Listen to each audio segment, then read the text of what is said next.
A boy tosses a coin off the edge of a skyscraper. He wonders what would happen if it actually hit someone below. But due to air resistance, the coin veers off its intended path and ends up falling into the building's ventilation shaft. It tumbles downward and finally gets lodged in the blade of an exhaust fan. The fan jams and grinds to a stop. Meanwhile, on the floor below, a lavish party is underway. The guests have no idea that disaster is quietly brewing above them. As people dance, the bolts supporting the floor beneath them begin to shake loose. A worker pops open a bottle of champagne. The cork flies up and strikes a crystal chandelier on the ceiling. A crystal prism breaks off and crashes onto the suspended glass stage. Cracks immediately begin to spread across the glass. A string of seemingly random events is building into something far worse. At that exact moment, the jammed exhaust blade snaps under the stress. A sharp fragment pierces a nearby gas line. Almost simultaneously, the glass stage shatters completely. Those dancing on it plummet through the air. One man grabs the edge of the remaining glass, desperately trying to climb back up. Iris reaches out to pull him to safety, but fate has already decided. He slips and falls to his death. The scene descends into chaos. Survivors scramble to escape. In the confusion, someone bumps into a chef carrying a flaming dish. The fire leaps onto a woman's dress, and she runs screaming, engulfed in flames. The leaking gas spreads to that floor, and the flames ignite it in an instant. The explosion kills most of the people still alive. The few who remain run for the emergency exit, terrified. The boy who tossed the coin is leading the pack. Just when they think they've made it, the escape route collapses beneath them. People tumble into the abyss one after another. In the end, only the boy at the front and Iris at the very back survive the fall. Their last hope, the emergency elevator. Everyone rushes to squeeze inside. Just as the doors are about to close, a man shoves Iris out of the elevator to make room for himself. He scrambles in, but the elevator is overloaded. The cables snap. The entire car plunges into the shaft. No one inside survives. Iris is left outside, alive once again. With all escape routes cut off, the remaining survivors gather on one side of the restaurant, hoping it will hold until rescue arrives. But their combined weight throws the suspended structure off balance. Ironically, the side they thought was safest is the first to collapse. Iris cheats death again. She reaches out to save another woman, but before she can grab her, the woman falls into the void. Miraculously, this part of the glass floor remains intact. The others freeze in place, not daring to move. All they can do now is pray for rescue. Meanwhile, the boy who started it all has reached the ground floor. Right then, the coin he threw lands on top of a grand piano in the ballroom. The piano, thrown off balance,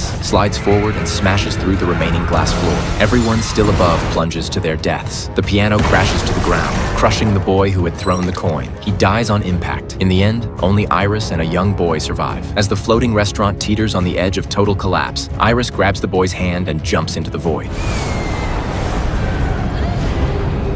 Her engagement ring catches on a crack in the wall mid-fall, breaking her descent and saving her life, once again, by a thread. But luck doesn't last forever. Eventually, Iris too loses her grip and falls. Then, Stephanie wakes up. It was all just a dream. But one question lingers in her mind. Who is Iris, the woman she saw in her nightmare?